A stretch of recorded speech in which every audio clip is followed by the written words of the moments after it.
আমাদের নেতার যে ত্যাগ এবং স্বপ্ন সেটাকে বাস্তবায়িত করবার সুযোগ এসেছে।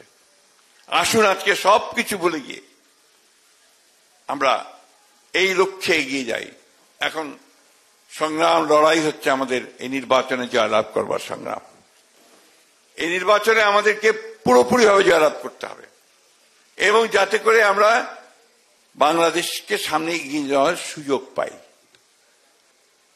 বন্ধুগণ, অনেক বাধা আসবে, অনেক বিপত্তি আসবে, আমাদের বিরুদ্ধে অনেক প্রচারণা হতে থাকবে, কিন্তু এই সবগুলোকে কাটিয়ে উঠে আমরা মাথা উঁচু করে দাঁড়াতে চাই।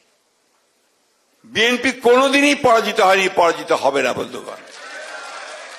বিএনপি হচ্ছে এই দেশের জনগণের দল, বিএনপি হচ্ছে মুক্তিযুদ্ধের দল, বিএনপি হচ্ছে গণতন্ত্রের সংগ্রামের দল। এই কথাগুলো সবসময় মাথার মধ্যে রাখবেন। আর অন্য কোনো কিছু আপনাদেরকে সাফল্য দেবে না। আপনাদেরকে সাফল্য দেবে আপনাদের মধ্যে ঐক্য, ইস্পাত দৃঢ় ঐক্য এবং আপনাদের যে চেতনা সামনের দিকে এগিয়ে যাওয়ার জাতীয়তাবাদী দর্শনে যে আমরা দীক্ষিত হয়েছি, আমরা যে গণতন্ত্রের দর্শনে দীক্ষিত হয়েছি সেই দিকে এগিয়ে যাওয়ার। একটা কথা আমরা খুব পরিষ্কার করে বলতে চাই, যে কথাটি হচ্ছে যে 1971 সাল আমাদের অস্তিত্ব। এই কথাটা খুব জোরে সোরে মনে রাখবেন। যারা এই কথা বলার দুঃসাহস দেখান, ঔদ্ধত্য দেখান, 1971 সাল নাকি আপনার বলছে 1971 সালের, আজকে আমি পত্রিকায় দেখলাম 1971 সালের প্রজন্ম নাকি নিকৃষ্টতম প্রজন্ম। কোন সাহস এই কথাগুলো বলে তারা?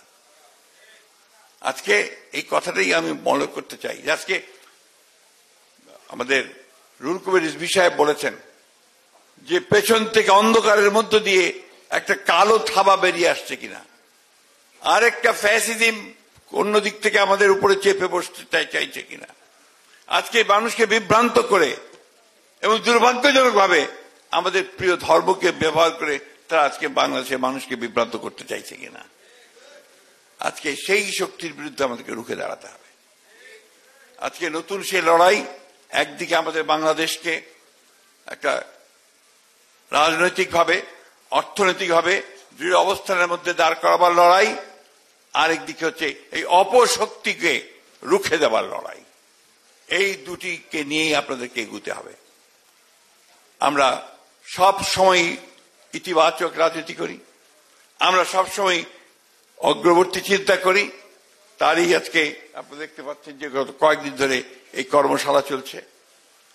আমাদের নেতা খুব শিগগিরই আমাদের মাঝে আসবেন। আমি আজকে যেহেতু বাংলাদেশের সব এখানে উপস্থিত আছেন, আমাদের নেতৃবৃন্দ উপস্থিত আছেন বিএনপির, আমি আপনাদেরকে জানাতে চাই, নেতা যেদিন আমাদের আসবেন, যেদিন বাংলাদেশে পা দেবেন, সেদিন যেন সমগ্র বাংলাদেশ কেঁপে ওঠে। বন্ধুগণ, এই কথাটা আপনাদের মনে রাখতে হবে। পারবেন তো? ইনশাআল্লাহ আমরা সেই দিন আমরা গোটা বাংলাদেশের চেহারাকে বদলে দিতে চাই। আমরা সামনের দিকে এগোতে চাই, প্রগতির দিকে এগোতে চাই।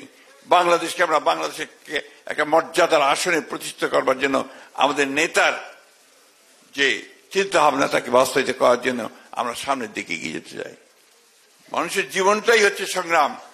তেমনি একটা জাতিকে উপরে উঠতে হলে তাকে সংগ্রাম করে উপরে উঠতে হয়। আমরা সেই সংগ্রাম বারবার করেছি, বারবার আমাদের জনগণ প্রাণ দিয়েছে, আমাদের ছেলেরা প্রাণ দিয়েছে। আমরা এইবারের ছেলেরা যেটা প্রাণ দিয়েছে 24-এর এই জুলাই যুদ্ধে এবং তার আগে 71 যে স্বাধীনতা যুদ্ধ আমরা করেছি, এটাকে এক করে আমাদের সমস্ত শক্তিকে ঐক্যবদ্ধ করে আসুন আমরা এই লড়াইয়ে জয়লাভ করবার আমরা শপথ গ্রহণ করি এবং আমাদের দেশনেত্রী বেগম খালেদা জিয়া আমাদের মাঝে আবার ফিরে আসবেন, আল্লাহ তাআলার কাছে এই দোয়া করি। আমাদের নেতা যেদিন আমাদের মধ্যে ফিরে আসবেন, সেই দিন থেকে আমাদের একটা নতুন লড়াই শুরু হবে।